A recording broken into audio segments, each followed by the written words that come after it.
And we're live, Alex. We're live. So we're going to start off before we talk about today's topic.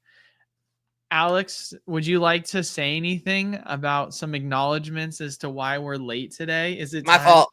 It's my fault. The first time ever, guys. Eli is not the one that was late. It was me. First time ever. I want to make sure to repeat that. The first time ever, it was my fault. This guy. Look, Alex, the mighty, the oh so perfect. He finally made a mistake, everyone. You heard it here first. It's his first time. Oh, I mean, other than Pokemon Go, yeah. No, of course. Yeah, right. I remember that. That was so funny. But anyway, we're obviously here an hour late. Alex had something he had to take care of. RNG Games, get me in the stream. Yeah, baby. That'd be sick to have RNG on. What was I going to say? But today, ladies and gentlemen, we're going to talk about Prismatic prices. We're going to talk about everything related to their adjustments. I mean, is now the time to invest? I mean, we've seen what's happening with Costco and, who knows what the future of the market's going to look like. But before we jump into it, as always, make sure you leave a like, comment down below, subscribe, really helps the channel. And then Alex, if you want to check him out, link is down in the description below to see his channel. Alex, I think it would be cool. RNG, if you're down, Rob, just message me on Discord. We can probably throw you on. We definitely always love to have you on the stream. But where do you want to begin here, Mr. Alex? I mean, I guess start out right with that, the Costco thing. I mean, what's funny is you can definitely find some deals under 100. If you didn't obviously catch the actual drop or other MSRP drops on Pokemon Center or somewhere else. But it's kind of sitting right around the low end of where I said things were going to stabilize. I said a while ago that I think $100 to $120 in ETB is a very solid price to pick up Prismatic and start to build a position. And it has drifted just under 100 right now. I think, with shipping, it's really close, maybe $98, $99 in ETB. And I'm still holding steady on that. I mean, will it go much lower? Maybe, maybe not.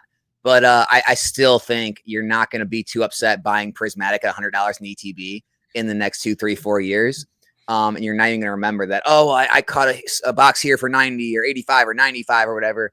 I still think it's a great set and great time to pick it up, but that's my take on it. Yeah, I mean, here's the thing. Obviously, if you can get it at Costco, fantastic. Realistically, right now, it's hovering a little bit above $100 on TCG Player. You can probably go secondary market and pick it up for around 90 if I were to guess. And so I think that's a good price. I mean, honestly, I don't see this as being an item that's going to do kind of what Crown Zenith did. It's a different market. And even if things slow down, I highly doubt they're going to be able to print enough to where it goes down into the 40s or 50s. So if you pick it up at 90 and let's say hypothetically there is a correction, right?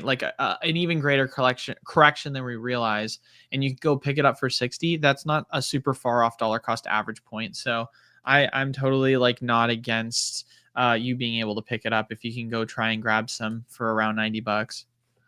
Yeah, and also I know we don't take questions till later, but someone's talking about the 151 reprint coming. Yeah, there's Blooming Waters coming, but I mean, as far as Eli, is there a lot of Blooming Waters coming that you know of? I mean, it's interesting because it looks like it's coming in waves. Because we had not that long ago, I want to say a month ago, we had around 40 to 50 cases, I think, that we got of Blooming Waters between all of our distros.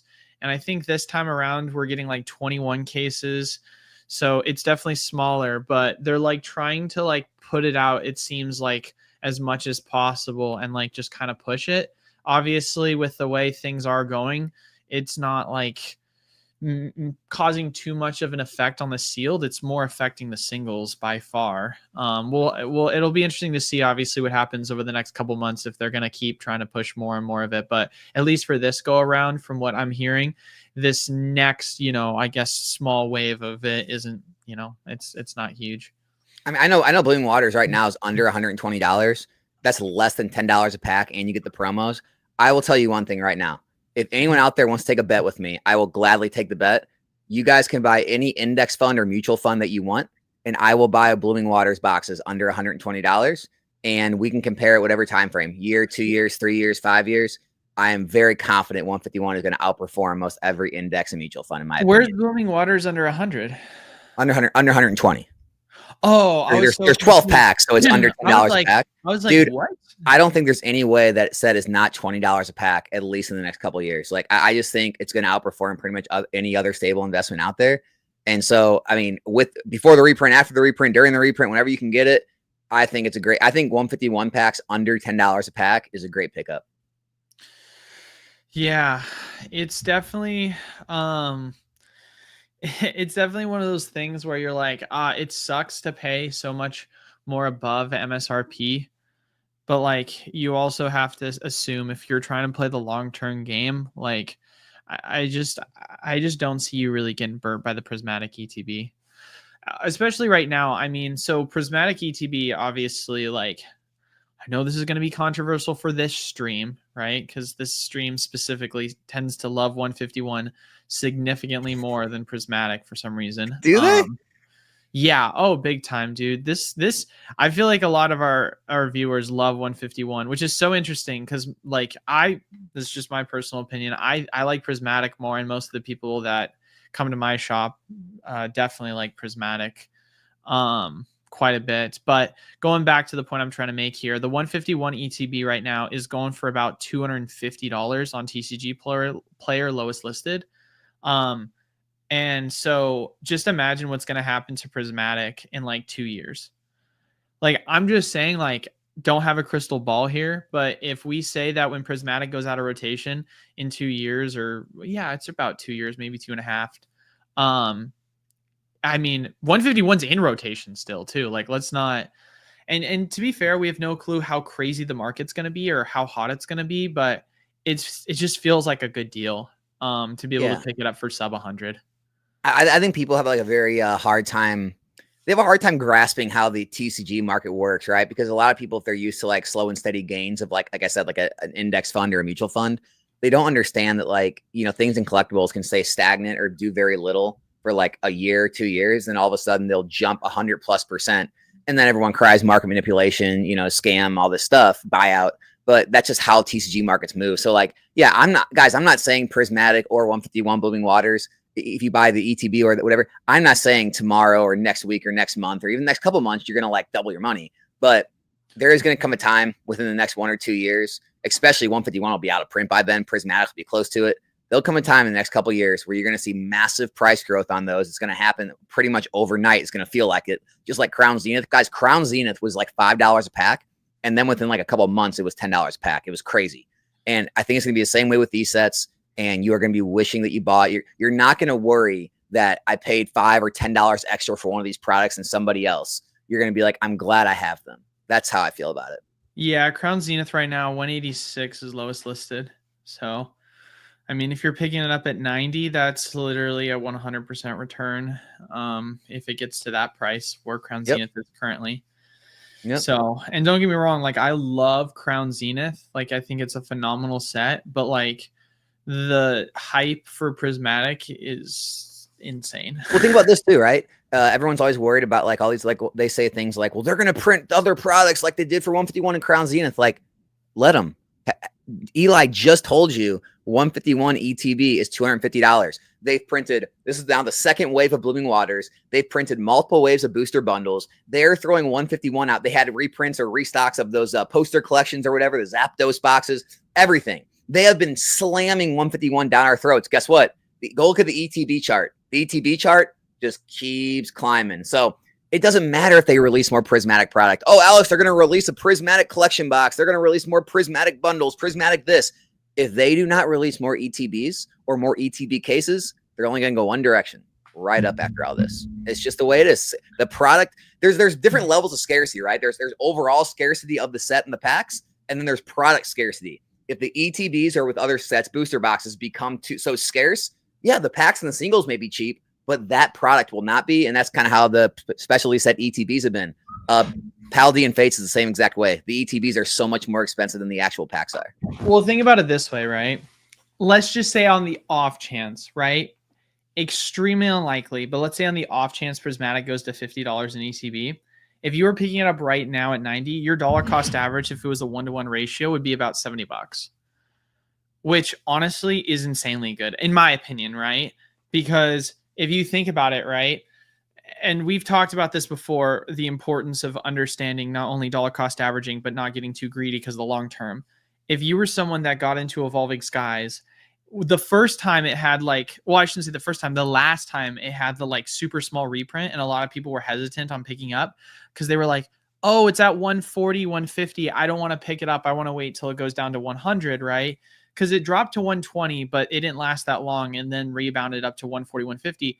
If you had said to yourself, okay, well, I'd pick some up at 150 and, 120, dollar cost averaged in around 130, 135, rather than wait and not pick it up, period, because I was hoping for 100. In where we are now, it's probably made about a 3% difference in what your overall gains are. So Yep. it's it's not like, don't overthink it. You're talking too much sense, dude. You gotta remember, we talked about this beforehand. YouTube has become nothing but drama and clickbait. That's the only thing you can do to get views. You cannot talk sensible investing content. It doesn't work anymore. Yeah, it's I don't know. It's one of those weird things where I forever, especially with how inflated like Prismatic's been, it's been really difficult for me to like make an argument to actually pick some up. I feel like this is one of the few times where I'm like, okay, this is actually starting to get into a range where I don't hate picking it up. And then speaking of Prismatic, we'll talk about it as well. So for those of you guys that watched the stream, I think it was almost a month ago now. But I had basically talked that there was going to be a pretty decent sized reprint for surprise boxes for Prismatic. I don't know if you guys have been following the price since I made that announcement, but the boxes were selling for about $80 back near mid-April. And right now they're selling for, lowest listed is $48.98. So that's about a little over a $30 retracement. So, or almost 40, what would that be, like 35, 37%. So those items have taken a huge dive currently for the Prismatic Evolution surprise boxes. So I'm glad to see that there's actually been an adjustment for that specific item. I think MSRP is still, I mean, it's still significantly above MSRP. But I don't know, Alex, what do you think? Like, considering how much it's dropped, do you think it's still better to get an ETB versus the surprise? Or I don't know if you have a preference. I haven't paid enough attention to the actual singles and how the price drops affected those. I would have to do more research on those before I gave like an actual answer. But like, I know they were super overinflated in my opinion. Like the price per pack compared to what like the singles were going for, it didn't make sense. Like the Umbreons are always expensive and stuff, and like I don't think they're that difficult to grade. I haven't looked at the power reports in a while, but I don't remember them being that difficult to grade from what I saw. So like, I just don't know if there's really enough chase on those specific stamps. You guys know I'm not even a big stamp guy to begin with. And so like, I just don't know how much people are going to care about a regular EX, stamped card from a surprise box. And that's really going to drive those a lot more than, because I mean, it's already way overpriced in the packs. We know that there's 4 packs, right? 4 packs. I mean, it's already overpriced on that. It's really just the value of what people are speculating on the cards being worth and like people's chase on those. And so I think now there's so much supply, it's going to, I'm sure many are getting opened, and it's probably going to hurt the value of the singles. So that's probably going to play a big factor. So like pick them up right now. I think I like the ETBs. I think I would rather have an ETB over 2 of those, I think, in my opinion. Yeah. Here's the thing. Here's the thing about these niche items, right? They're either really good or really bad. Like it's either not going to perform very well and it's going to reach a point and kind of go stagnant, or it's going to outperform everything by a long shot and people are going to really love these and it's going to skyrocket. Like it's almost like taking a shot on single cards because you're basically playing based on the singles. So it's like you're taking a shot based on the single where everyone knows if you buy singles and slabs, if you get it right, you are going to absolutely demolish everybody's gains in sealed product. Just like if you buy a single stock instead of a mutual fund. But I would say the safer play is the ETB. If you want to be a gambler, hey, go for it. Yeah, it's hard. I mean, the collectible, like, it's one of those weird things where the ETB has a higher rate of getting reprinted, presumably. I mean, obviously, they just printed a lot of surprise boxes, so who knows? But it's also tough for me because I just feel like the ETB is so much more collectible. I mean, as we've continued to, like, grow as a hobby and seen the value that ETBs have from a collectability aspect, specifically the specialty ones. It's one of those weird things where you're like, okay, yeah, this one has the likelihood of being reprinted the most, but also at the same time, people are collecting ETBs now more than ever, and they want it as a part of their collection, right? And so they're Yep. willing to pay the premiums that, you know, come with the ETBs, because just like with booster boxes, right? Everyone wants to own one of each if they're trying to master set the collection, right? Mm-hmm. So Yeah. it's definitely, I don't know, it's tough. It's Yeah. definitely tough to say. Everything's tough, dude. It's just like everything's tough to predict right now because it just seems like we're getting so many reprints and restocks, right? And you know, they're affecting prices, you know, differently with each set and each reprint, and depending on how big it is or whatever. But even if, right, everything continues the way it always has been, just like Sword and Shield, and all the reprints, you know, come, they dry up, they drop the price on a lot of these things 20, 30-ish%, then they all run back up. It won't matter because even when all this is over in 1 or 2 years, most of the people in this hobby are all going to like cycle out and they're not even going to be here. And you're going to have all new people again. And they're going to get all afraid every time a reprint comes. They're going to listen to all the BS, clickbait, thumbnails, like tubers that want to just get views. And it freaks everybody out. It's like, guys, look in front of you. Stop listening to everyone. Don't even listen to us. Look at what's happening. You are having mass reprints of a lot of these sets. And guess what it's doing? Very little. Surging Sparks, right? So, you know, a lot of the reprint is like working its way through right now. Some haven't gotten it. Eli said he hasn't got it from one of his distributors. But even Surging Sparks, it dropped initially to like the lower 200s, like 210, 220. There's like 2 listings left that are under $240 on TCG Player now. Like Prismatic Evolutions, you know, all this giant Costco, everyone talks about it. It dropped the product to 100, still almost double MSRP, right? When the Paldea Evolved Obsidian Flames reprints came, they came and went like nothing. Everything ran up. Like you're seeing reprints happen. You're seeing everything happen like it always has. But still, all people want to talk about is these one few times that like, but remember Chilling Rain or remember Shining Fates? It's like, dude, that was like one reprint scenario. Why don't we talk about what happened with Lost Origin, Silver Tempest, how they went down for like a couple of months and then ran right back up, and then they broke past their all-time highs and went even higher. Like, why don't we talk about what happens the majority of time in reprints, not like a few situations where things really got blown up because Pokemon way overestimated it or the market was like in decline at the same time they increased. It's just, I don't know, man. I don't know how else to get through people's heads that this word reprint is not synonymous with crash. I think we need to kind of separate those two words. Yeah, I mean, I think what's hard is like when a reprint happens, prices can crash, but like there's no guarantee. And then prices can also crash without a reprint. So like two things can be true at once. You can have a crash with a reprint, you can have a crash without a reprint, right? And then you can also have a reprint with a crash and have a reprint without a crash. So it's like you can't just immediately assume because one happens, therefore X has to happen as well. Like it's always going to change depending upon the size of the reprint, the strength of the market, and just other, you know, multitude of factors. So it's definitely where like, I don't know. And right now we're in a market where it's pretty prevalent that Pokemon is behind. I mean, there's been multiple different delays of both like, you know, reprints that are coming along with just other general products. I mean, we just got announcement that for the next pre-release set, it's going to be underprinted for the pre-release kits, right? So literally they're not even going to have enough pre-release kits for the set, which that's a new one. I've never experienced that before for pre-release events. So that sucks because that's going to affect the player base.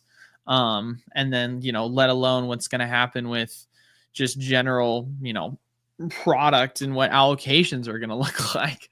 Who knows what that's going to be. But yeah, no, unless things start to get better because either demand starts to die out or, you know, we get like a huge dump because Pokemon can catch up. But here's the thing though, it's like I don't hold anyone like I don't like think it's wrong for people to do it because guess what? They're content creators and that's all people want to hear.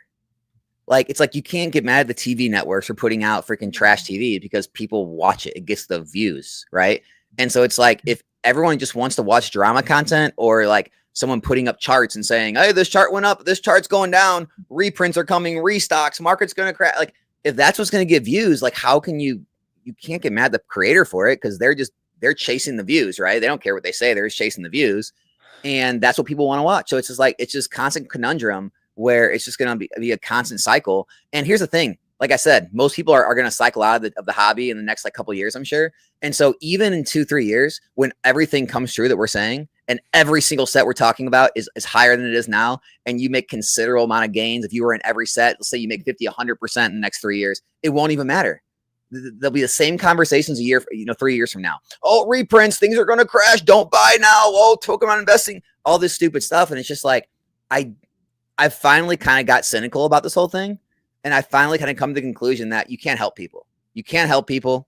They are, no matter how much data, how long things go, like how many times things repeat, how much success other people have or you've had, and it's never going to be enough. You'll never be able to convince people. And that's kind of what we have to accept and just move forward. Well, and just, I feel like this has to be said, even though it shouldn't have to be, but most people who have been watching us for a while know how we operate with our title and thumbnails. Our thumbnail specifically states prismatic prices are finally crashing, right? Most of our thumbnails and titles are extremely ironic, and we do that on purpose to make fun of the most of the hobby and how hyperbolic it is. So please understand, it is a joke. Don't take it seriously. Dude, Eli, my video today, just straight troll thumbnail, right? It was me with like a bunch of empty shells saying like, whatever, I quit investing in Pokemon or something. It's by far my most viewed video. Like, it's like number 1 out of 10 of my last 10 videos by far. It's getting crazy views because that's what I did it just to prove a point. And I'm going to talk about it in a later video. It's just to prove a point. Like, that's what people want. And Rudy talks about it. Alpha Investments. Like, he does the same stuff. And it's just like, we've truly, and then you get people in the comments mad at you for doing clickbait. And you're just like, well, maybe if all of you would come and watch the videos where I don't do that and like talk about legitimate things, creators wouldn't have to do that. But the viewers make the creators do these things or they won't click. And so it's just like, who's right and who's wrong here? Yeah, it's as much as I hate to say it, it's like it goes back to the whole thing that's happening with the Switch 2, where everyone said they weren't going to pick it up, and then the minute it drops, it like sells out in 30 seconds. Like, stop doing clickbait, but also like, didn't you click on the video because of it? Like, I don't know. Hard. Unfortunately, we're in a time where you have to have some kind of clickbait, some kind of negativity, some kind of draw to get people in there. And then it's like one of those things where, if you can get the butts in the seats, then you can try to like get some kind of like knowledge or some kind of value to them. But you can have the most valuable content in the world. If you don't get the butts in the seats, if you don't get people in that video, nothing matters because no one heard it. And there's actually probably a lot of small Pokemon YouTubers out there that have a lot of great takes and great advice and like a lot of experience to like draw from. But, they don't want to play the game. And so they, just will never get the crazy views or crazy growth that some other people will, because they just want to play the game. And it's sad, but it's where we're at. And you either got to get on board or you got to accept that, I guess people aren't going to watch. I mean, I've said it before, on the stream and elsewhere. Like, it's one of the reasons why I stopped posting content as much. Like, I got busy, obviously, but like I've gotten my time free up where if I wanted to, I'm now in a good position to be able to post content again. But it's just like, I feel like the space has devolved, right? And it's really tough because I have the content that I want to create. And, who knows, maybe I'll some point start to create it again. Because I know there's some value to it, but it's tough because at the end of the day, like, it's a YouTube channel / game that does revolve around clicks. Yeah. I mean, and like we talked about it too. It's like, in my opinion, the investing space is in the worst spot it's ever been, like, since I've been back in the hobby. And like, I would even love to see people I used to disagree. Like, dude, we talked about like Jake from Pokenomics. Me and you've been on his channel for debates. Like, me and Jake didn't see much, the same way, but like he had good takes in his own like right and nuance and explanations on why he felt the way he did. Even if I disagreed, at least he gave takes.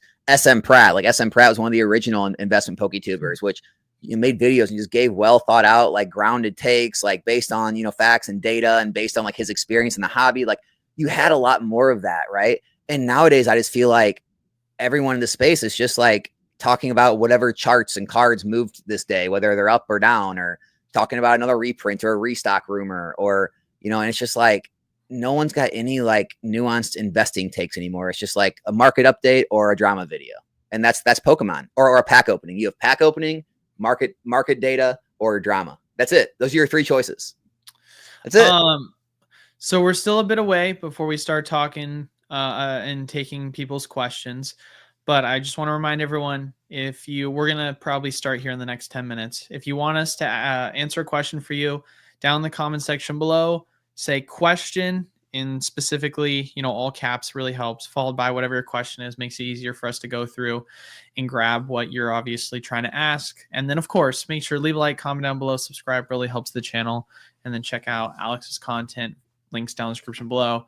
So let's talk about it, Alex. We haven't brought it up so far, and we can kind of give our take on the prediction of the market as a whole, but it's officially confirmed. We are done after Black and White with the Scarlet and Violet era. Mega Evolutions is going to be the next era. And yeah, I mean, and when I say next era, I want to kind of preface by saying this, and then you can obviously say what you're going to say, Alex. How I view this, and I could be 100% wrong, but I think this is going to be very similar to what they did with the Diamond and Pearl era, where what happened was they had the Diamond, Pearl, and then Platinum series, right? And then after that, if for those of you guys that grew up during that time or remember, they came out with remakes for Heart Gold, Soul Silver, and it was like a big deal at the time. And then from there, they had the Heart Gold, Soul Silver era. And so my kind of assumption is that what they're going to do is they've got their Scarlet and Violet era, and then they're going to come out with basically a year of the Mega or XY remake era, whatever they want to call it, Z era, ZA So era. a year, I'm guessing 4 full mainline sets. 4 or 5. Actually, yeah. How many would that be? It's like 4 or 5 roughly. And then like 2 specialty sets. So that's what my kind of prediction is, just based off of what we've seen historically. To be fair, as far as I'm aware, this is the only era that they've ever done this before, back in the Black and White, or sorry, back in the Diamond and Pearl Platinum era. So this will be the second time it's happened. So it's been almost like, I mean, what would that be? 15 plus years since they've done something like this. So it'll be definitely interesting to see how it ends up playing out. Well, I mean, dude, they put the Box Topper and Journey together, which hasn't been done in X amount of years. Like, they're shaking things up. They're definitely trying to break the mold. Yeah, it's definitely going to be, I don't know. I'm a little excited to see how everything plays out. I mean, and we talked about this a little bit, Alex, right? And you can kind of give your take on this, right? We don't have a crystal ball, but here's kind of what my prediction is, right? I think what's going to happen is right now you have Destin Rivals is like pinnacle, right? Destin was insane. The hype for Destin was crazy. I mean, the set is still, crazy right now. I think that Black White will do fine. I don't think it's going to do bad, but I don't think it's going to do Destin numbers in the same way, just because obviously it's an amazing set from what we're seeing, especially if you're a Gen 5 fan, but it doesn't have the, kind of nostalgic appeal in the same way with a lot of the Gen 1 Pokemon and Team Rocket and stuff. I think it's entirely possible, if we're going to try and play this out, it's entirely possible that now that the Destined set has officially been released and we're kind of at peak, you could see that when the ZA era comes out or the Mega era comes out, you could start to see it kind of look like what the back half of the Sword and Shield era is. And then from there, we're going to see, after that's been completed, a renormalization in the market, kind of what we saw with Scarlet and Violet, and whatever the new gen is going to be equivalently. That's kind of what my, game plan is. So we have no clue how long this is going to take or what it's going to play out, but that's at least what I'm trying to kind of make a comparison to. What are your kind of thoughts are? Here, share my screen. So Eli brought this chart up in a video. When was this? Maybe like 2 months ago? Yeah, it was at least 2 months ago, I'd say. And so back then, I basically said that I thought we were somewhere in here between the belief and thrill. And I thought we still had some ways to go. And I think I called it pretty much right, because I think with Final Fantasy in Magic the Gathering and Destin Rivals in Pokemon, I think we're basically at euphoria. I think we finally hit that plateau. Yeah. I just don't see it going any higher. I think we're finally going to be on the downturn. We're already seeing like some singles drop in sets. I think we finally made that final push up, and that's kind of where I see us now. And so that's kind of my take on the black and white. I think black and white's going to be right up there. But I think we're definitely on the downturn. I do think like going forward, a lot of the mega evolution sets, kind of like, you know, you saw that chart, like into complacency. I think we'll still be at like real highs. I'm not saying the new boxes are going to go to like MSRP or less. I think they're going to hang out, probably going to be less than destined. And everything's going to still be like solid. I just don't think, I think we're finally past all that like euphoric rise, all that, like, I don't care what it is. If it says Pokemon on it, I'm going to buy it. And so that's kind of what I feel about going forward into this new era. It's just going to kind of be higher. It's going to be better than it was like all through the early Scarlet Violet era, all the way up to like Surging Sparks. But it's probably not going to be as good as what we've seen with Journey and Destin. I think we're definitely coming down from the high a little bit.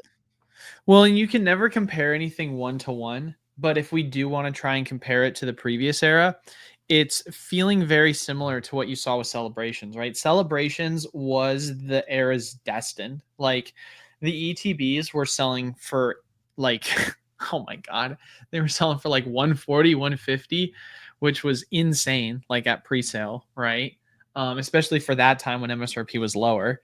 And after Celebrations came out, like there was an extreme shift in the market because everyone was just anticipating the set. And don't get me wrong, like you obviously had a strong set that came out directly after that with Brilliant Stars, and, you know, Fusion did okay.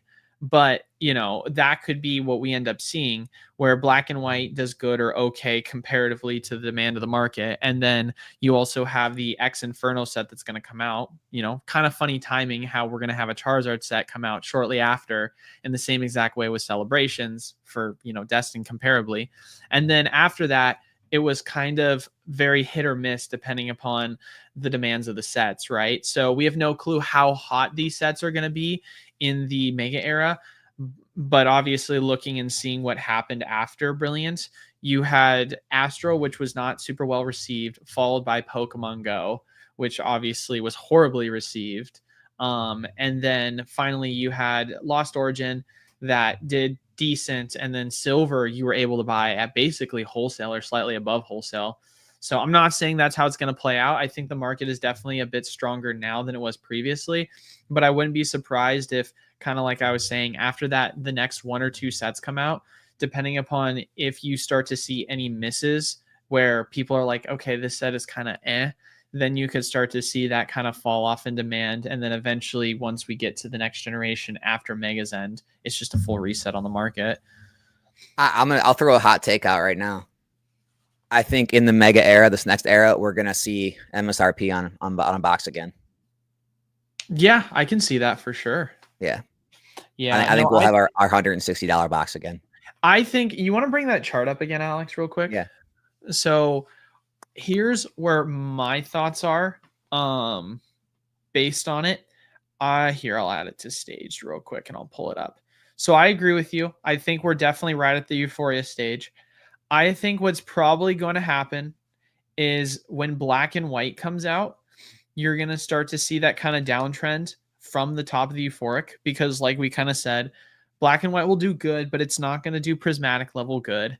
And then from there, you'll start to see a little bit of complacency all through the Mega era. And depending upon at which point in time when like the Mega sets demand, you know, wise stays strong or falls off, is how long we're going to be in complacency. That's my prediction, right? If all the Mega sets come out and they're all bangers, I think we could stay in complacency for all throughout the entire, you know, Mega era. And then from there, once the new set comes out, then we start getting into anxiety and, you know, denial and panic. But if you start to see some weakness with some of the sets, I can easily see us being complacency for a much shorter period of time than we realize, where like Alex was saying, we could start to see MSRP prices for some of the sets. And then after that, it's kind of like a downwards pressuring effect, because scalping is going to be a lot harder to do with those sets. Yep. So it's yeah, it'll definitely be interesting to see. I mean, it's exciting, right? Like we obviously have, well, hold on. We have to like preface this by saying, guys, just because like this whole market cycle thing, this does not mean, right? This does not mean that all of the sets go down. Like this, if I did a video, but you can go, you guys, you can go back and easily look at what sets in like Sword and Shield base Rebel Clash and all of Sun and Moon and XY sets were doing when Chilling, Fusion, Battle Styles, Shining Fates, Vivid Voltage, when all those were getting reprints and dropping to their all-time lows. Go back and look what every other set was doing at the same exact time. Most were doing nothing, not dropping a bit. Some sets did. Most of them did not drop, and they continued to have steady growth over that entire period. And I did a video showing that. And that's what I guess I disagree with so many different creators out there with, is so many people are portraying this as things are going to crash and everything gets cheap. It's like, no, it's not how it's ever worked. Not ever in this entire hobby. In the 10 years I've been in this hobby, it's never once worked like that on any downturn of any particular sets or group of sets or any particular set of reprints. And that is never, it's not told enough. Everyone just like gets this fear mindset of like, oh, it's everything. I'm going to sell everything. It's just like, okay, well, you're going to be very unhappy.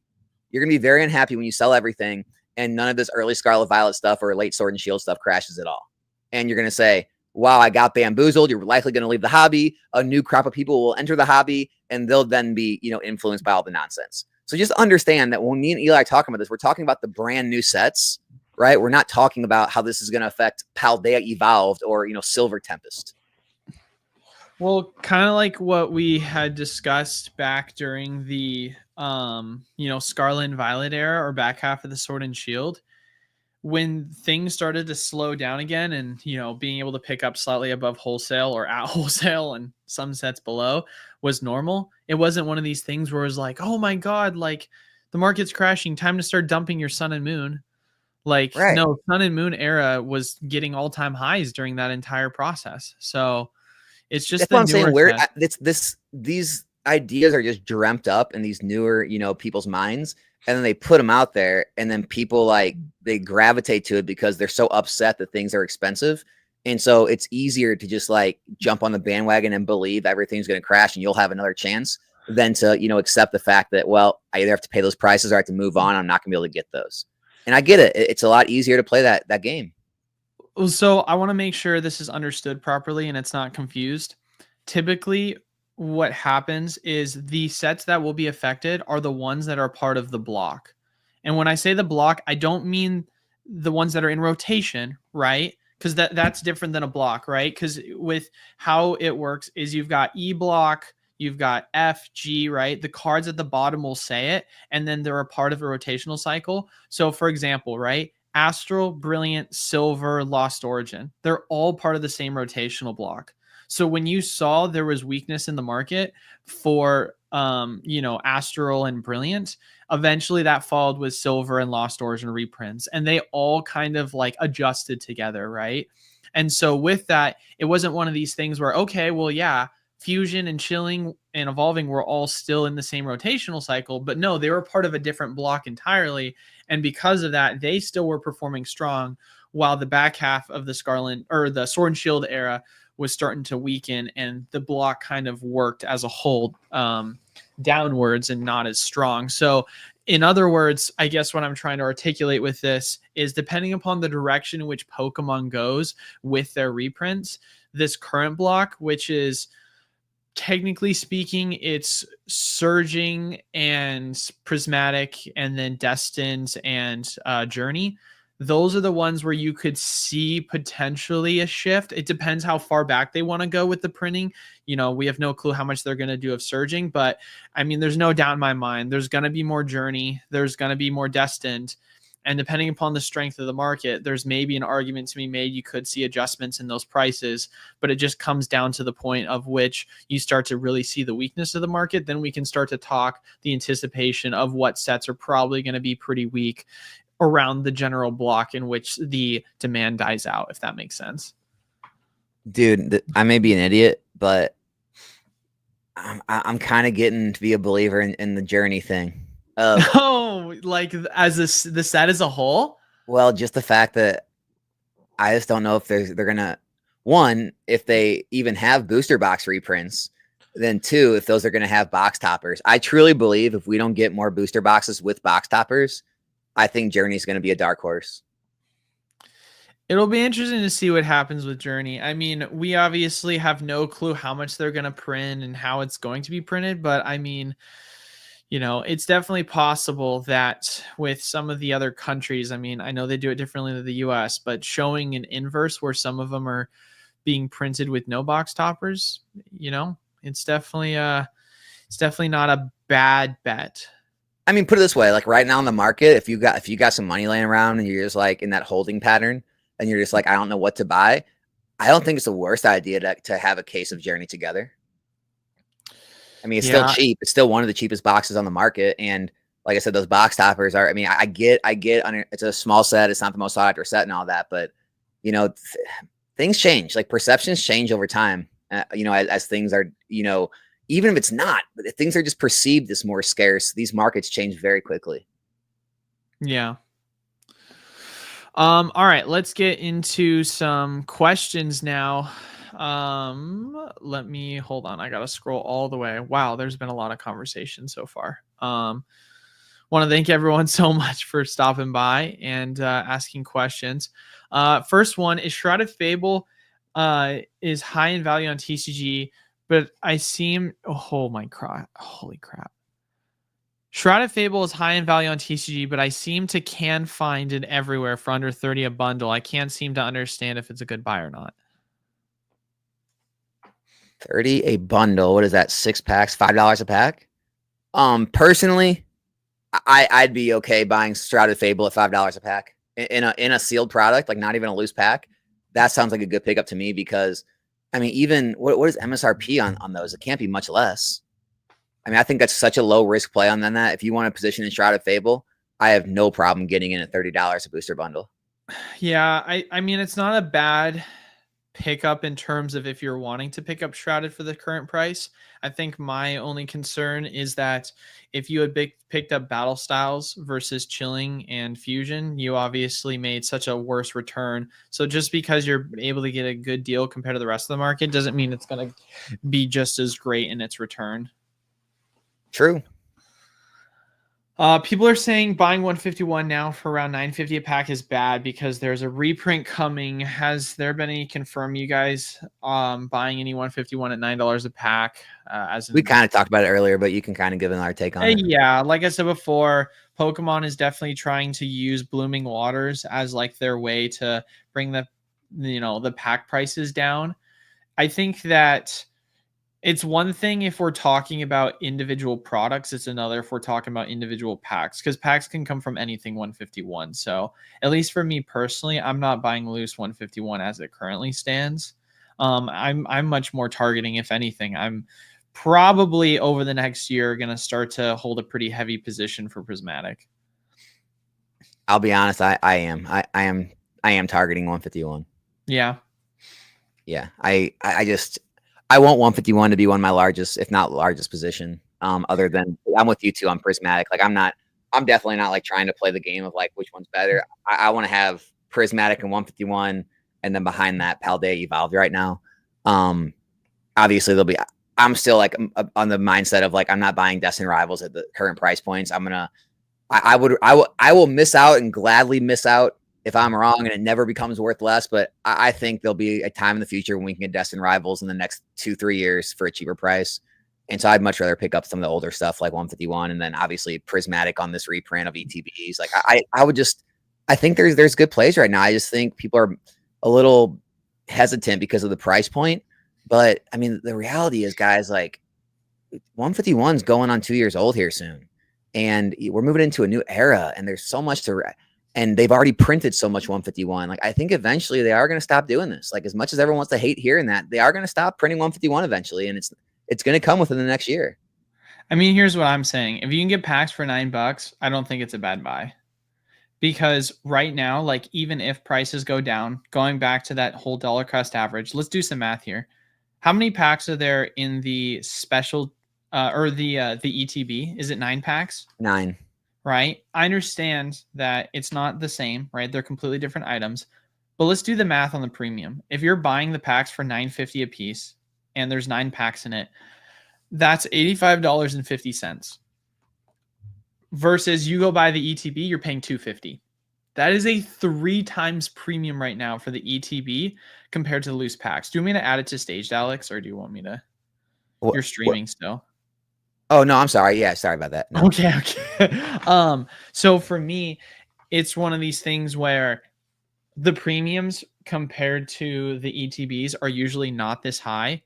And so it feels relatively safe to be able to pick up the loose packs right now, comparable to the premiums that you're seeing on the ETB, because you could see obviously a correction at some point. But to be fair, this is obviously being caused by the fact that there are these boxes that are coming out. But you want to know something we can look to where something extremely similar happened? The Sea and Sky boxes. You saw obviously the Sea and Sky boxes where prices tanked, and then the prices of the packs rebounded really aggressively. And you were buying Sea and Sky boxes, or AKA Crown Zenith packs, for like high $2s, low $3, let alone at these market prices. So I think there's definitely an argument for, for some opportunity with 151. But yeah, I mean, currently, like I said, I'm not necessarily picking up either right now at the moment, but it's definitely something I don't really fault people for. I'm still being patient here and waiting to see how things shake out over the next 6 months before I start to pick up any heavy positions. I mean, I'm just trying to look it up right now. Like, it looks like 151 is in the G block. Is that correct on the rotation? I'm not 100% certain on what the blocks are for each set. I mean, I'm looking up. I think it says G blocks include SV, Paldea, Obsidian, 151, Paradox Rift, and Paldean Fates. So if I'm not mistaken, that means next year. That means 151. So that means next year they rotate out? Yeah, 151 should be a part of that then. So guys, we are less than a year away from all of those sets rotating out. That's Paldean Fates and 151.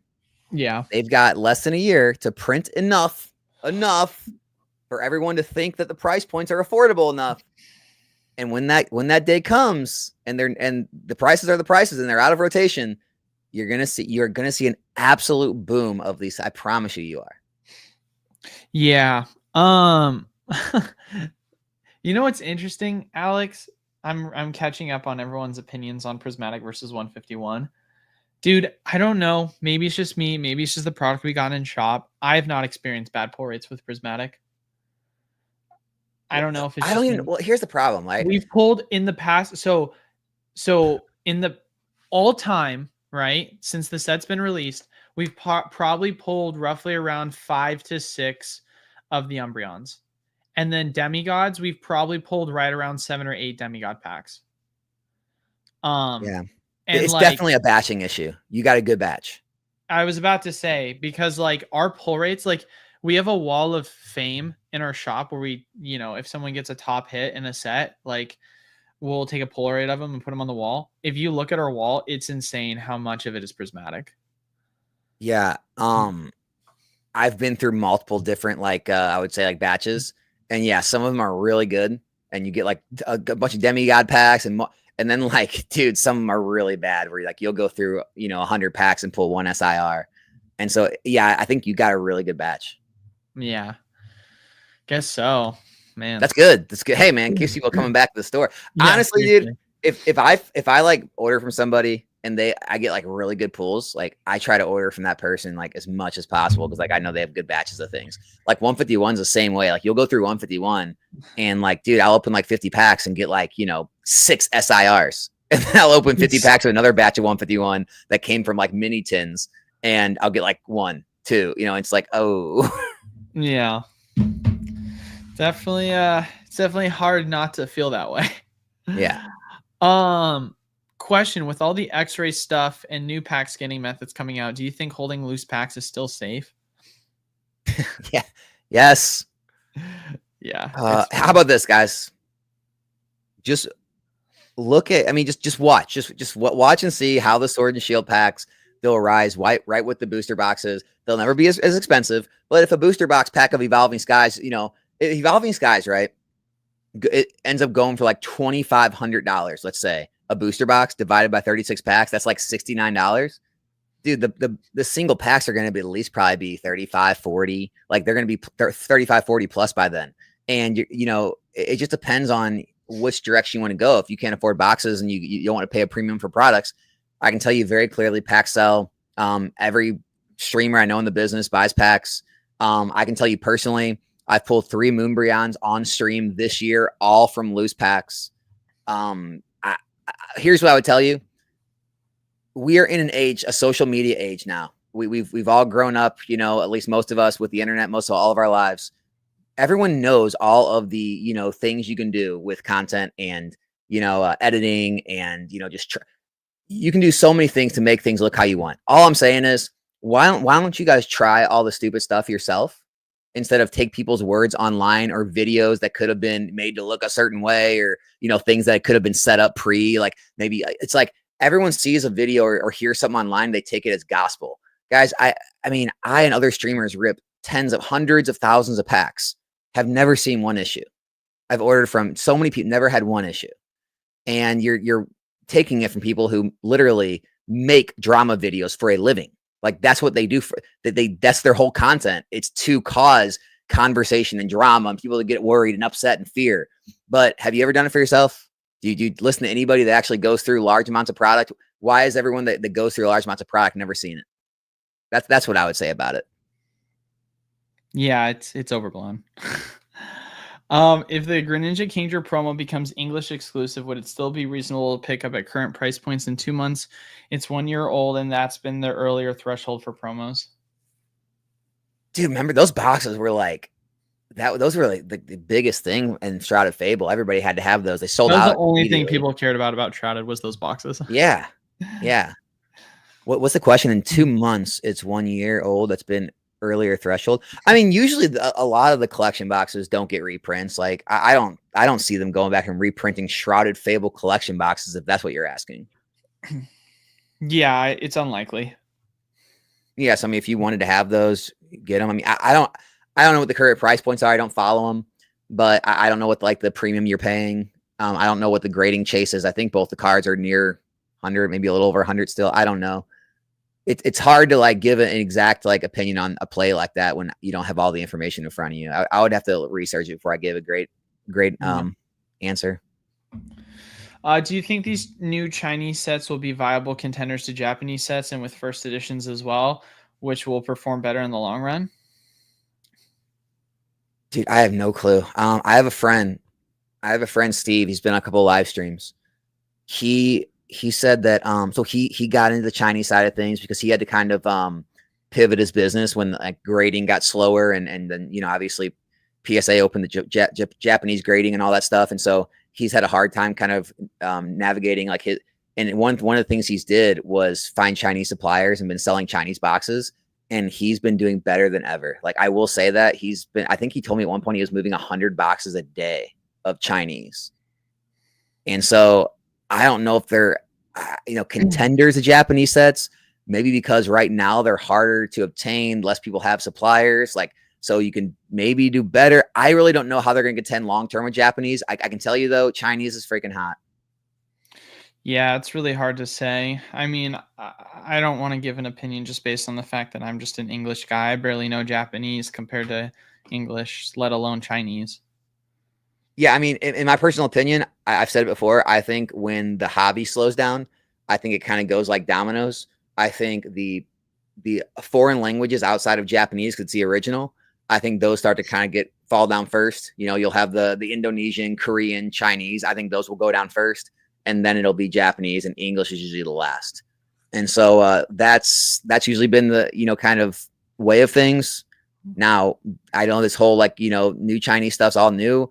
It's hard to tell. I know they have like exclusive artworks and exclusive products and things like that.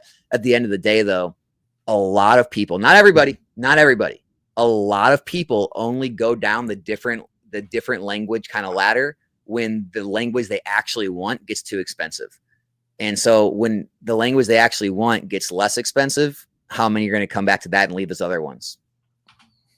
That is honestly so true. Where was it? Where was the question? What the frick? Sorry, I literally had it. Oh, here it is. Alex, how much sleep are you getting these days? Great, dude. I'm getting great amount of sleep. Are you actually? Yeah, dude. Like, How many hours do you think you're working at this point? well, it's slowed down. Like things have That's slowed good. down. I Good and was bad. working nonstop, but nowadays, I moved the streams back an hour to 7. So my employee gets off at 4. So I usually take a break between 4 to 7 and eat dinner and hang out with my wife for a few hours. And then I'm usually off stream by like, 11 ish. I'll get everything kind of done after stream by like midnight. And then I get up at 7. So I'm getting like, and if streams are short, Saturday I stream at 5. So I get off earlier. I'll say I'm getting between 7 and 8 hours a night, which is all I need. Feels pretty good having an employee. It does, man. It really does. Like like there's times where there's not a ton for him to do, where it slows down. But then there's other times where it's just like we both work nonstop till the bell, and then get up the next day and still have too much to do.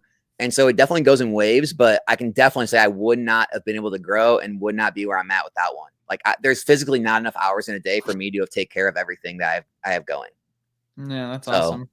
I'm not as crazy as Eli to like get as many employees as he has and like, be like, go on vacation and leave them in control of my business. But hey, I'm working there. I'm getting there. I mean, it's one of those things where like, my business will be 5 years old next month, right? And it was like the first 4 years was just pure grind, right? And I would say even more so the third and fourth year was just pure grind, where I was working like, I think a slow day for me was like 10 to 12 hours. Yeah. But like with that, it's not like I love working that long hours. Like it's just I knew that I had a goal, and I knew that if I could just, hyper focus, I could get to a point where there will be a long-term payoff, and I don't have to eventually work as much, and I can focus on, other things, right? Or other ways to generate revenue for the business. And now that obviously I've grown to, I think we're at 8 employees now, 7 or 8. It's like been awesome where I now have a lot more free time on my hands to where I can start to like I can have a life, I guess is the best way to put it. And don't get me wrong, like there's a lot of big things that I'm still like going to be planning. Like I was talking to Alex about it before stream. We're getting another suite for the store. So we're going to have a greater play space. And, we're definitely talking about over the next year or two, expanding and what that could potentially look like. Like there's a lot of moving parts with the way in which we're going to develop the growth of the company, and I'm going to be obviously heavily involved with that.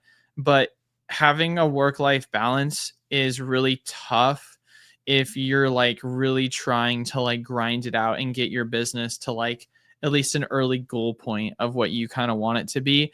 But once it starts to like kind of smoothly begin to run itself at some point, it is kind of like, all right, this is what I've been working for. Now I can start to really kind of choose what I'm going to then do with my additional free time, and either, work life balance it out while also working on more projects. I mean, let's be So, honest. An entrepreneur is never going to have a good, like a perfect work-life balance. no, Like, of course not. especially in Pokemon, like that's one of the reasons, like I was working so freaking hard. Like, yeah, there was a while there I wasn't getting much sleep at all. And I was just grinding nonstop because, and I talked to Eli about this too. I'm like, I know this isn't going to last forever. Right. I've talked to multiple people.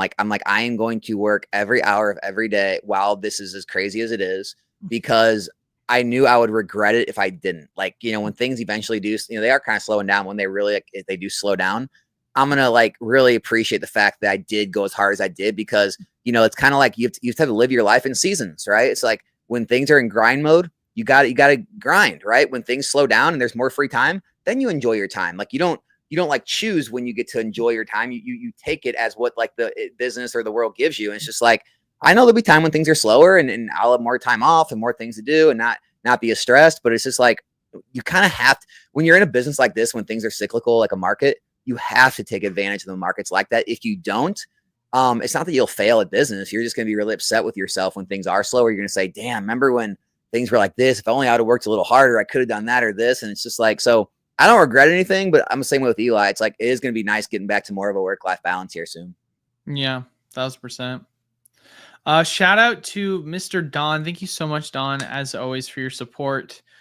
So when is the PPP for you and Alex to take on the other tubers in a death match? Dude, I said it. Like, here's the thing, guys. Like, I'm kind of a maniac. Like, I'm one of those weird people. Like, some people will say, I like to go, play pickleball. I like to go. I like to fight. I like to go spar and roll, and I like to do other sports too. Like I played pickup hockey and things, but it's just like, you know, I grew up, I'm a fighter. Like, what do you want? By the way, shout out to, I'm gonna give a shout out to my dad. Shout out to my dad. He's cornering Joaquin Buckley this weekend. They are fighting, oh God, now I'm forgetting spacing on the guy's name. I always want to say, I always want to say Adesanya, but they're fighting, hold on. I always forget the guy's freaking name. Come on, dude. What the freaking I know, dude. They're Usman, Kamaru Usman. So they're fighting Kamaru Usman this weekend. Gets Buckley one step closer to a title shot, which is huge. Because they already went through Wonder Boy Thompson. They already went through Colby Covington, and so that's. But like, yeah. So I grew up, you know, in fighting gyms, and so it's like I put it out there, dude. Any one of those YouTubers that want to fight, I'll do it anywhere for free. And I'm always down. I'm always down for a match, whatever anyone wants to do. They want to do a boxing match, MMA match, rolling match. I don't care. I'm always down. Always dude, down. I'm past my MMA days. I'm so freaking over it, dude. That was literally well, don't get me wrong. I'm not like in shape now, but if someone like wanted to like put it on paper, I could be there in 3 to 4 months. Give me 3 to 4 months. I'll go through a fight camp. I'll be ready. I'm past that, man. I'm so over that. That was literally like my childhood. Like my childhood was, I remember I was training in a jiu-jitsu gym when I was like 6 years old. And then for probably 5 or 6 years, it was just traveling all over the country, competing in grapplers tournaments. And then from there, after that, then I started doing more stand-up and MMA through high school. And it was like cool and all, but like, man, it's so physically exhausting. Like, and being around a lot of the guys that I trained with in the gym that were older than me, and they all had like cauliflower ears and were so messed up and everything. I was like, dude, like this is fun and all, but like, nah, I don't want that. Like, I do hear you. Like, yeah, it's very nice to have the baseline level of like understanding how to fight, especially if you can take someone to the ground, get onto mount, and then really know how to like ground and pound. But like, for me, well, you know what's weird? It's actually like the exact opposite of what you would think. What I try not to like spar or roll with any new people.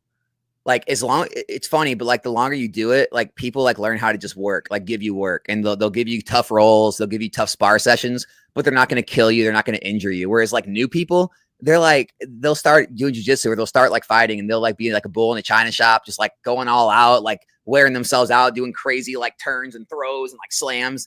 And it's just like, dude, when you go, these people who have been there and like they've been doing jiu-jitsu for a couple of years, like it's easy to go up there and just get work and flow and stuff and spar and get work without like either one of you hurting each other or worrying about that stuff. So like, I know what you mean though, especially when you're new, going a bunch of other newbies, dude. That's the most brutal. Like you would think like rolling with like a black belt's brutal. No. Rolling with a white belt is the most brutal thing you will ever do, dude. Like it sucks. Yeah, it's interesting. How I look at it is like, with a lot of newbies, a lot of them, because they don't have a lot of technique, they try and use a lot more of their strength, which then a lot of times can cause you to like strain yourself and potentially like have to, like, whereas with like more veteran guys, obviously you can get manhandled much easier in the way of like them understanding how to use leverage or technique. But ultimately, like when it comes down to it, it's a lot more loose fighting, if that makes sense. Yep. And so you're not going to be feeling as like tense all the time, if that makes sense.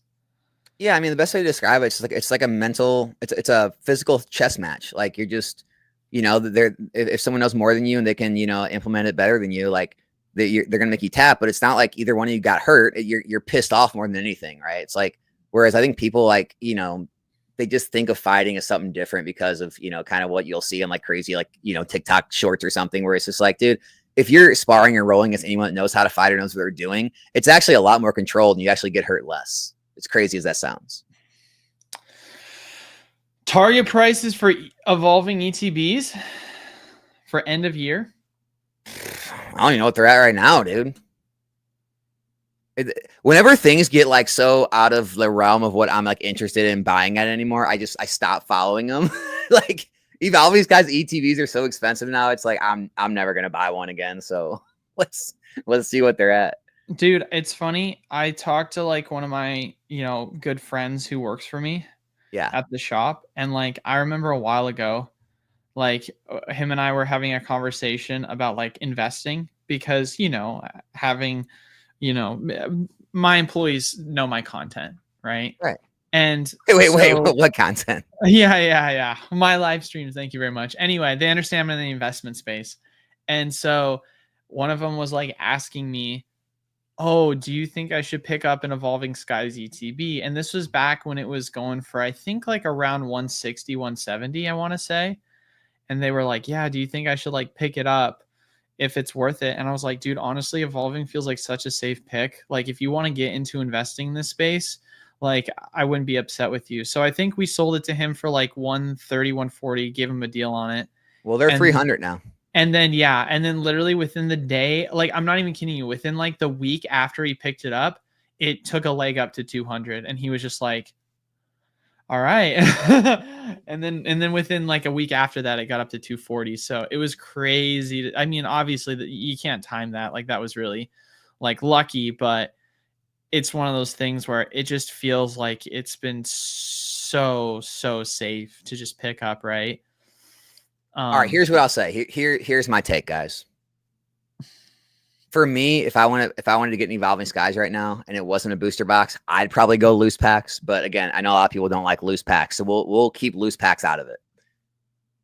I would rather pay the premium for the ETB than I would the premium right now for like the sleeved packs or even like the build and battle. Like the other sealed products don't seem as appealing at the current price points than the ETBs do. So if you can't afford a booster box and don't want loose packs, I could still see ETBs being a viable option. I got to say it.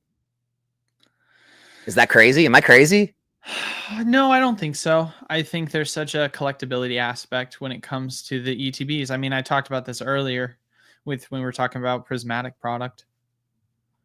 Yeah, maybe. No. I mean, yeah, if you don't want to shell out the money for a booster box, I mean, you want a sealed product, ETB doesn't sound like the worst option out there. Yeah, if you're like, I can't afford the booster box, it's too much for me. ETB is definitely not a bad one. If you're getting rattled by all like the YouTube content, you're afraid to pick up anything in Scarlet Violet because all the reprints market crash thing. Hey, here's your safe option. They're not printing any more Evolving Skies. Yeah, that's for sure. There you go. More of an anecdote. I was at Target to return something. No Pokemon on the shelves. A scummy dude in front of me asked the associate if there's any Pokemon in the back. Wait, is that a question? No, I think he said he said more of an anecdote. Oh, okay. He just did questions so that I would like stop for his comment. I like it. Obviously, good. That's a good play there, Ant One. I like you. That's so funny. Everyone's just gonna have a question in front of their stuff now. Yeah, right. Just so that I'll look at their message. Doesn't even have a question. Lorcana, or OP has a better future. I'm gonna go OP. I don't know. It's hard for me to answer. I feel like right now, One Piece, as far as I'm aware, has held up stronger. Lorcana's in like a weird space right now because of them now addressing like what rotations are going to look like. And I mean, if you look at some of their older sets, they're like tanking so far below wholesale. So at least right now, OP definitely feels that way, but I don't know. It's hard. Let's get super hot take with it. Disney is just such a popular IP. It's hard to feel like, but also you could say the exact same thing about Star Wars and how many times that has like or Dragon Ball. Yeah, I don't know. I think OP's. I don't know. Have you heard anything like in terms of weakness with OP? I haven't heard anything about like OP's weakness. Dude, I think I'm gonna have like a super hot take. And the guys, I don't have any insider info. I don't really know much about it. I just know about like just all the hype that continues to never die down with it. Dude, I think OP is on track to dethrone Yu-Gi-Oh! I think it could dethrone and become... Yu-Gi-Oh! Sucks. I think it could be the big three with Magic and Pokemon, dude. Yeah. Just saying. Throwing it out there, dude. I told you it was a hot take. I don't know. We are not going to sell Yu-Gi-Oh! In the shop. I will just leave it at that. But we will sell One Piece at some point in the shop. I'm told you, I'm gonna throw it out there. It's a hot take, but that's, I don't know. Seems like it's on track. I remember Alex saying something along the lines of after $400 price point, it gets a lot harder to sell items. In your opinion, do you think 400 is a good target, or has it shifted? Dude, I don't know anymore. I actually, we need to address that, dude. Like, I think I've certainly spoken this narrative before. I think you probably have, like other people have, and I gotta say, I think I'm wrong. I think we're wrong.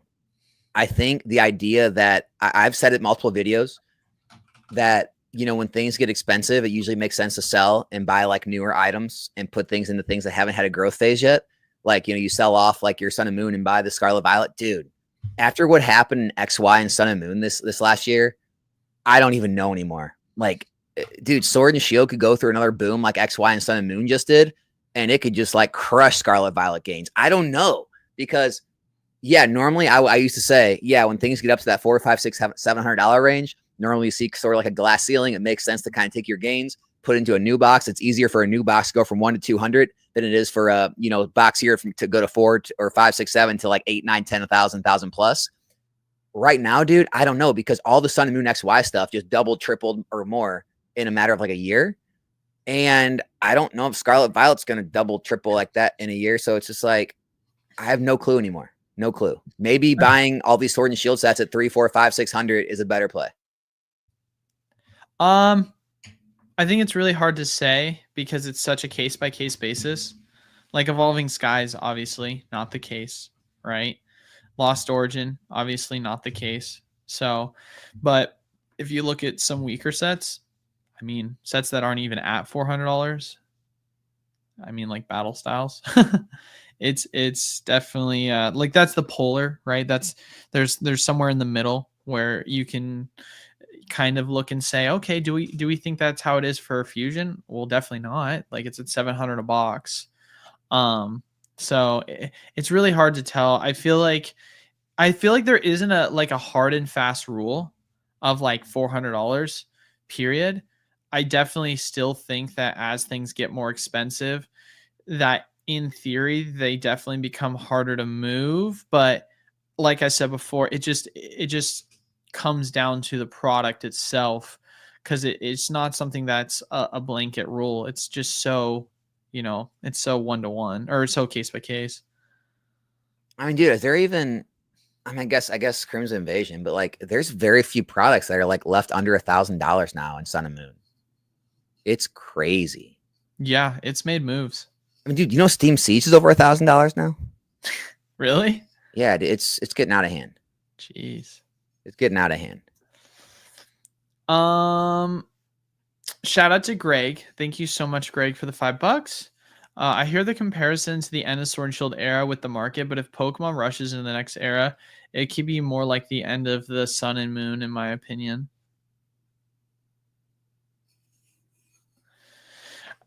I mean, it's hard to say for certain, right?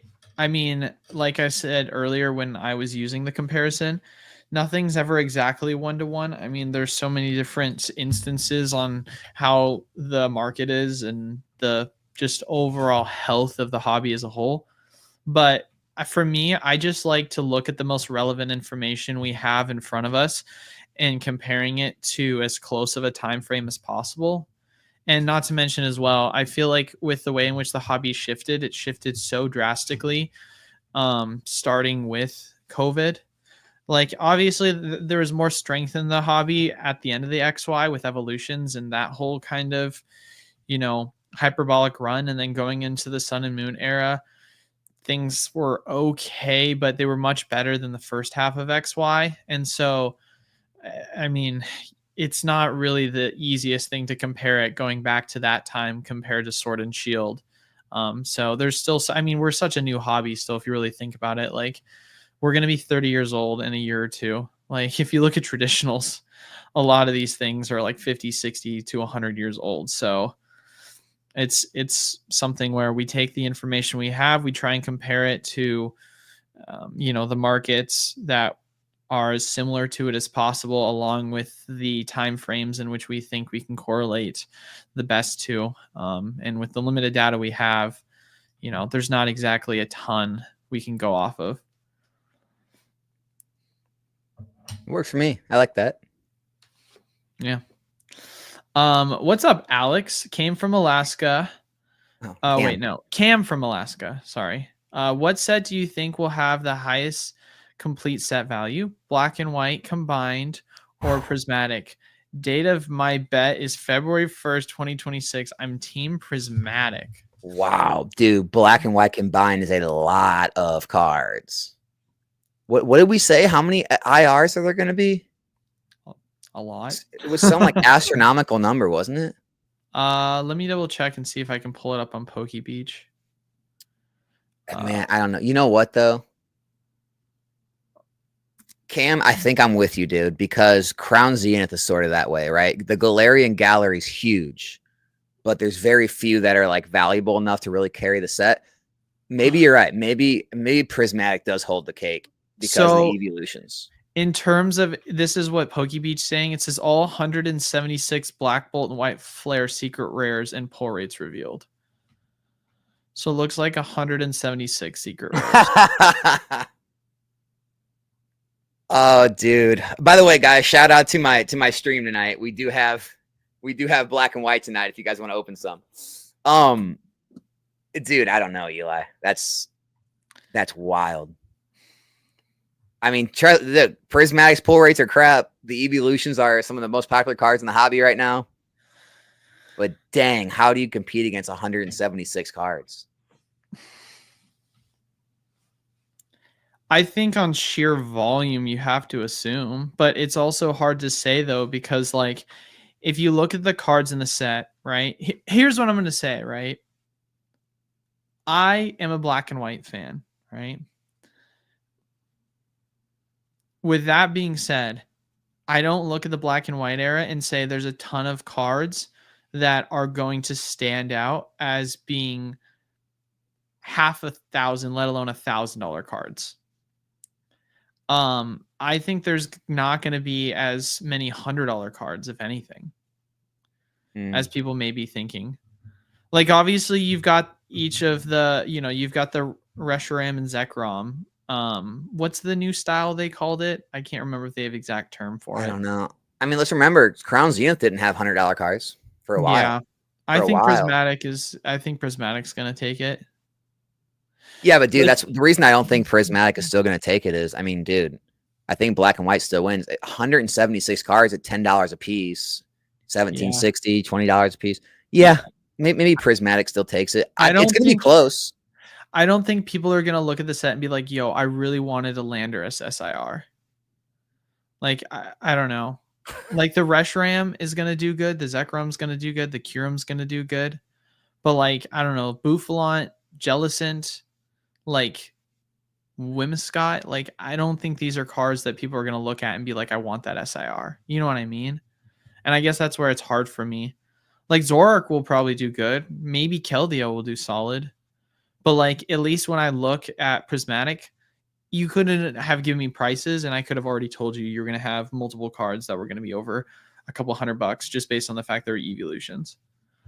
Like, it's just so much easier to tell because the demand for evolutions is so much higher than the black and white era. Also, I'm going to vent for a second here. I feel so disrespected as a Gen 4 fan.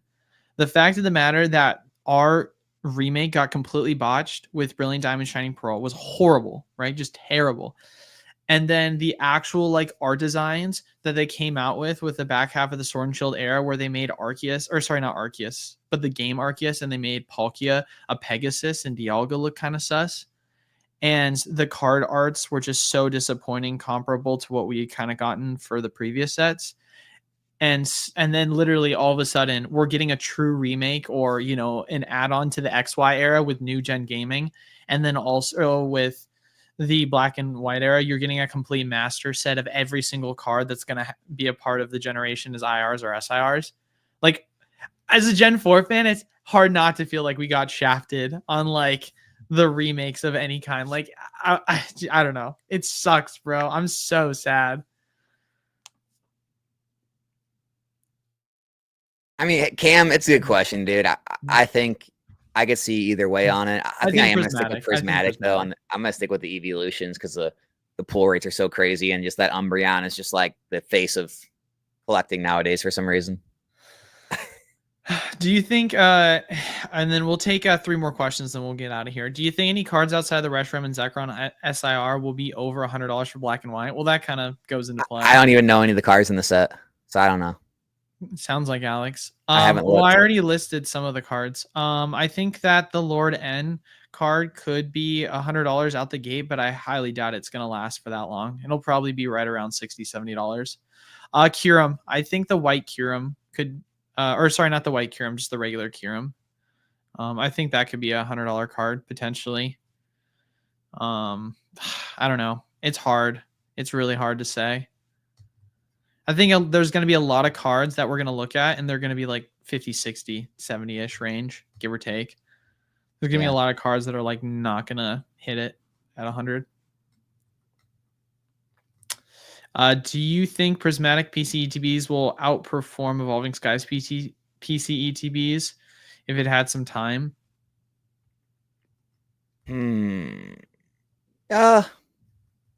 Probably. Really? You think so? Well, Evolving Skies PCTBs don't have anything to them, right? They're just different artworks. Like they didn't have promo cards back then. So I don't know, man. I guess it's at least how I look at it. I agree with you, obviously, that the stamp promos are going to add a premium, but also as well, it's really hard for me to say that the price per pack for Prismatic is going to get to a point where it's going to be able to compete with Evolving, but I could be wrong. Hold on, stop it. Evolving Sky, they're actually $1,000 an ETB now. Okay, I take it back. No, I take it back. I do not think Prismatic PCTBs are going to be worth $1,000 now. Well, it's just like the price per pack of Evolving. Like it's one of those weird things where like, dude, what do you mean the price per pack is $25? That premium's insane. Well, yeah, for loose Evolving. But like, okay, I guess what I'm trying to articulate is I'll try and make the point that I'm making, right? If you look at the price per pack right now for the standard ETB and you look at the price per pack compared to the booster box, it's hard for me not to think that the premiums are going to be extremely high, like we just found out for the PC ETB variation. Whereas with Prismatic Evolution, it doesn't have a booster box in the same way where it's going to help drive up the upward pressure. Because undeniably speaking, it is a trickling effect, right? The booster boxes obviously are going to be the ones leading the charge with the premiums. And then after that, it's the ETBs, then, other ancillary product, then loose. Yeah. And someone said in the chat, DC said, given the same time in the market. I mean, did Evolving Skies release, when was it? It was, the 27th of 2021. So you're talking like not even 4 years. Do I think Prismatic in the next 3.5 years is going to be $1,000? No, I really don't. I honestly don't.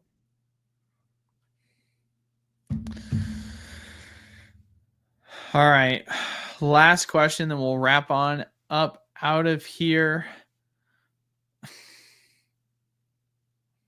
I don't want that to be the last question.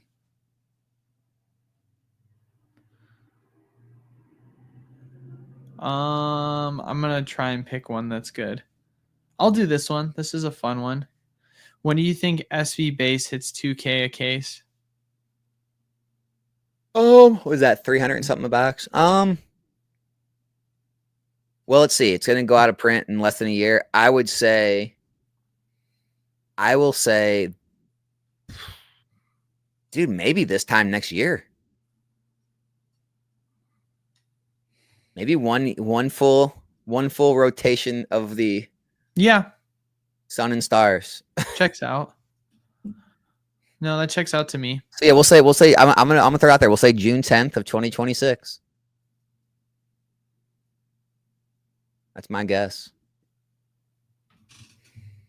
It'll be out of print. I mean, things will probably drift higher just naturally until then, because we're not going to get any more SV base. I can almost guarantee that.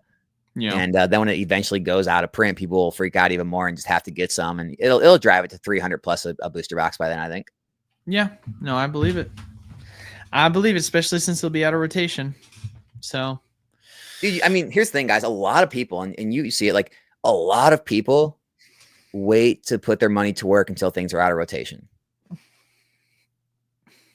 I mean, it's just how it is. Like people are just like very fearful of reprints are getting caught and all these things, and they also just want to like use their money effectively. They don't like having dead money. They call it sitting there of things not moving, and they feel a lot better moving in like towards the end or after rotation, and it usually has a pretty good effect after things go out. So like that's why I think a year from now seems pretty good. Yeah, I agree, good sir. Yes, sir. All right.